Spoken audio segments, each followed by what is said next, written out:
Morning world, it's Sunday, it's the 8th of January 2016, it's about 10:30 in the morning UK time, and Mercury stopped going retrograde about 45 minutes ago, I'm delighted to say. Now Mercury's just beginning to inch its way forward at the very end of Sagittarius, re-emerging into Capricorn in about 4 days' time.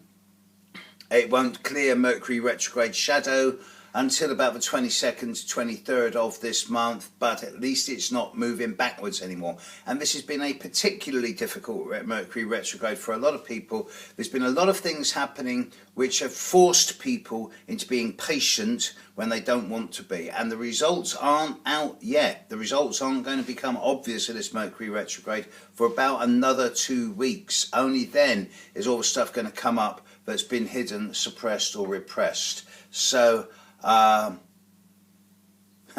well, with Mercury retrograde influence still going on and Saturn and Jupiter dancing with each other, I'm already beginning to seriously look at the horoscope of what's his name, Mike Pence, because he's obviously going to be taking over from Donald Trump relatively soon, I would imagine, within a year of Trump being inaugurated. Most astrologers I'm aware of are all of the same opinion that Trump will not serve a full term, and watch this space. Meantime, Jupiter and Saturn are sextiling each other in the sky.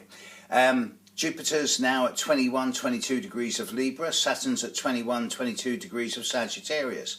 This sextile is going to remain around for the remainder of this month and the start of February, and then it's going to repeat itself again during August, early September time. And this has to be seen in a really favourable light.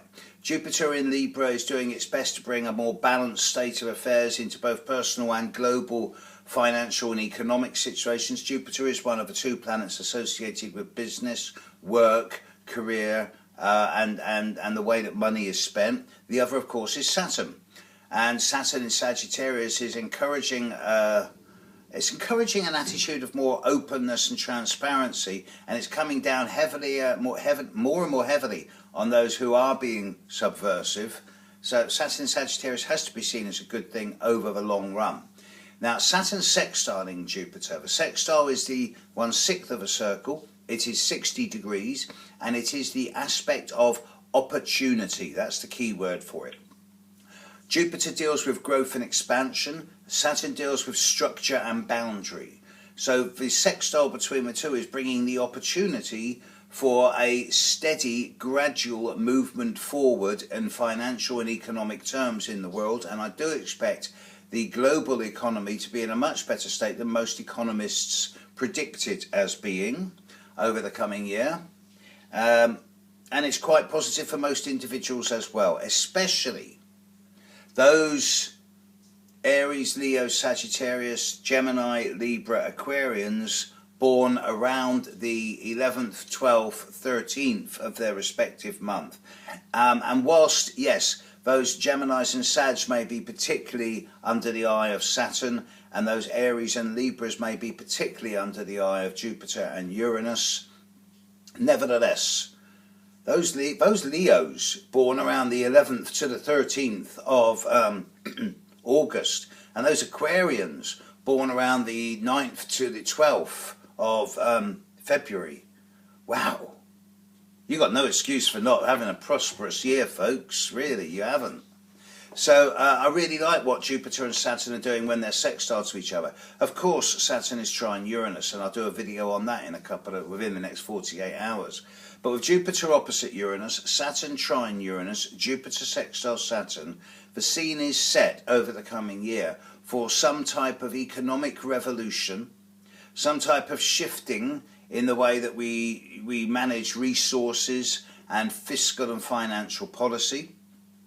Certain countries who are still trying to cling to the old ways of making money, particularly in terms of fossil fuels, i.e. China and America, I'm afraid they're going down the wrong track. The future is very much in the smart technology, not the old systems of fuel empowerment. That's what's going to go wrong.